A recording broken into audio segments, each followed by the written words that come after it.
Chưa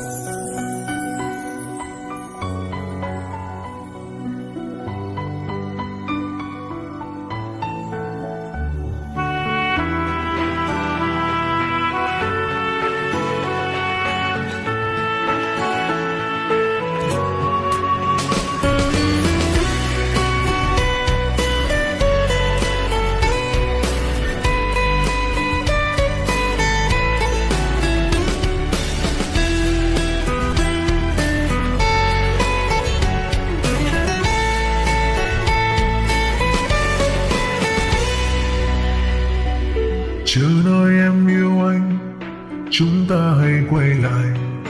Thời gian anh đợi em chỉ nhận lấy bao nhiêu là niềm đau. Nhìn em bên người khác nắm tay ôm hôn đắm say, anh một mình lạnh lẽo cô đơn nhận lấy mùi vị cô độc. Xuân đi thu lại đến đã biết bao năm tháng tuần hoàn. Trong cơn say lại mơ rồi lại muốn thêm một ly. Lại nhớ đến ký ức chúng ta yêu nhau đắm say. Lại mơ về câu hứa anh ơi đừng bao giờ đổi thay. Đừng vội vàng đổi thay, cớ sao tim em đổi thay. Anh tin em nên mới mang sai lầm trong cuộc đời này. Anh vẫn biết chúng ta không thể đi bên nhau nữa rồi, nhưng anh không thể quên hạnh phúc hai ta ngày qua. Đừng vội vàng đổi thay, trái tim anh vẫn nồng say. Anh yêu em mà em khiến anh phải đau phải thảm bại vậy. Đừng để anh cô đơn, đừng để anh lại phải cô độc. Đôi tay ai nâng niu giọt nước mắt anh mặn cay.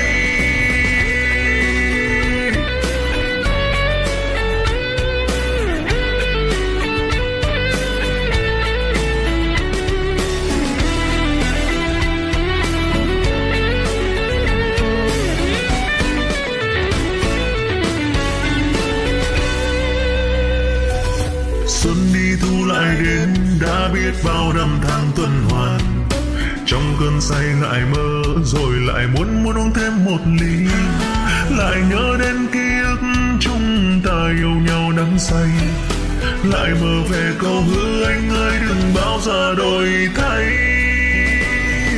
Đừng vội vàng đổi thay, cớ sao tim em đổi thay. Anh tin em nên mới mang sai lầm trong cuộc đời này. Anh vẫn biết chúng ta không thể đi bên nhau nữa rồi, nhưng anh không thể quên hạnh phúc hai ta ngày qua. Đừng vội vàng đổi thay, trái tim anh vẫn nồng say. Anh yêu em mà em khiến anh phải đau phải thảm bại vậy. Đừng để anh cô đơn, đừng để anh lại phải cô độc. Đôi tay ai nâng niu giọt nước mắt anh mặn cay. Đừng vội vàng đổi thay, cớ sao tim em đổi thay. Anh tin em nên mới mang sai lầm trong cuộc đời này. Anh vẫn biết chúng ta không thể đi bên nhau nữa rồi, nhưng anh không thể quên hạnh phúc hai ta ngày qua. Đừng vội vàng đổi thay nhưng trái tim em nào hay. Anh yêu em mà em khiến anh phải đau phải thảm bại vậy. Đừng để anh cô đơn, đừng để anh lại phải cô độc. Đôi tay ai nâng niu giọt nước mắt anh mặn cay. Ai sẽ đi cùng anh trọn kiếp.